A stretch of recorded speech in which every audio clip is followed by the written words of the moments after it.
அஸ்ஸலாமு அலைக்கும் வரஹ்மத்துல்லாஹி வபரகாத்துஹு. பொதுவாக நம்ம நண்பர்களுக்கு மத்தியில் சின்ன சின்ன வார்த்தை போட்டிகளை நம்ம வைப்போம். சில சமயம் வாக்குவாதங்கள் கூட ஏற்படும். அந்த வாக்குவாதத்தில் சில சமயங்கள் அவங்க முறையான பதில் சொல்ல முடியாமல் மழுப்பலாக ஏதாவது சொல்லிக்கிட்டே இருந்தாங்கன்னு சொன்னால் நம்ம சொல்லுவோம், தோல்வியை ஒத்துக்கப்பா, எதுக்கு மூக்கில் மண் ஒட்டாத நபர் மாதிரியே பேசிக்கிட்டு இருக்கங்கிற அந்த ஒரு வார்த்தையை நம்ம சொல்லுவோம். தோல்வியினுடைய அடையாளமாக மூக்கில் மண் ஒட்டுறங்கிற அந்த விஷயம் தோல்வியினுடைய அடையாளமாகவே காணப்படுகிறது. அப்படி ஒரு 3 நபர்களுடைய விஷயத்தில் நபி ஸல்லல்லாஹு அலைஹி வஸல்லம் இதனை அடையாளமாக சொல்கிறார்கள். அதாவது அவர்கள் வாழ்க்கையிலே தோல்வி அடைந்து விட்டதனுடைய அடையாளமாக நபி ஸல்லல்லாஹு அலைஹி வஸல்லம் அவர்கள் இந்த மூக்கில் மண் ஒட்டுற விஷயத்தை சொல்லி தர்றாங்க. இந்த ஹதீஸு அபூ ஹுரைரா ரலியல்லாஹு அன்ஹு அவர்கள் அறிவிப்பாங்க. இது ஜாமியு திர்மிதியில் இந்த ஹதீஸு பதிவு செய்யப்பட்டிருக்கும். ரசூலுல்லாஹ் நபரை சொல்கிறாங்க, ரகைபா அன்பு ரஜுலி, ஒரு நபர்னுடைய மூக்கில் மண் ஒட்டட்டுமாக.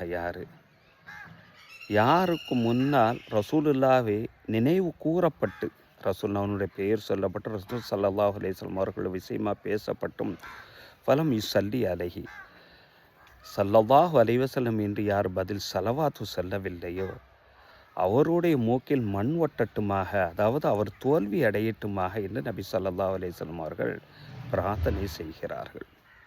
பெரிதொரு ஹதீஸில் இருக்கிற ஜிப்ரீல் அலைஹிஸ்ஸலாம் சொல்லி ரசூல் ஆமீன் சொன்னதாக மற்றொரு ஹதீஸு பதிவு செய்யப்படும். பஸாரில் வரக்கூடிய ஹதீஸு பதிவு செய்யப்படும்.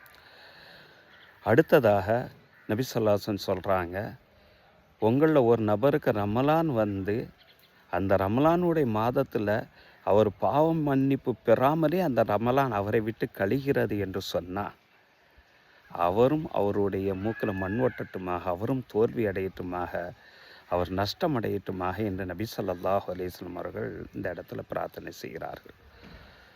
3ஆவதாக ரசூலுல்லாஹ் சொல்கிறாங்க, வயோதிகர்களான 2 பெற்றோர்களையோ தாய் தந்தையர்களையோ அல்லது அவர்கள் இருவர்களில் ஒருவரையோ பெற்றுக்கொண்டும் அவர்களுக்கு உபகாரம் செய்யாமல் அவர்களுடைய பிரார்த்தனையை பெறாமல் அவர்களின் மூலமாக தாய் தந்தையர்களின் மூலமாக சொர்க்கம் செல்லவில்லையோ, அதற்கு தகுதியானவர்களாக இந்த உலகத்தில் அவர்கள் வாழவில்லையோ, அப்படிப்பட்ட அந்த நபர்களுடைய மூக்கிலே மண் ஒட்டட்டுமாக, அவர்கள் வாழ்க்கையிலே தோல்வி அடையட்டுமாக, நஷ்டமடையட்டுமாக என்று நபி ஸல்லல்லாஹு அலைஹி வஸல்லம் அவர்கள் பிரார்த்தனை செய்கிறார்கள் என்று சொன்னால் எப்படிப்பட்ட அந்த விஷயங்கள்.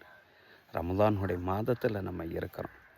கண்ட கடியதையும் பேசி பாவசத்தை சம்பாதிக்காமல் முடிந்த அளவுக்கு நம்மளுடைய பாவத்துக்காண்டி இறைவன்கிட்ட மன்றாடி மன்னிப்பு தேடுவோம். ரமலான் நம்மை மன்னிக்கப்பட்டதாக போக வேண்டும்.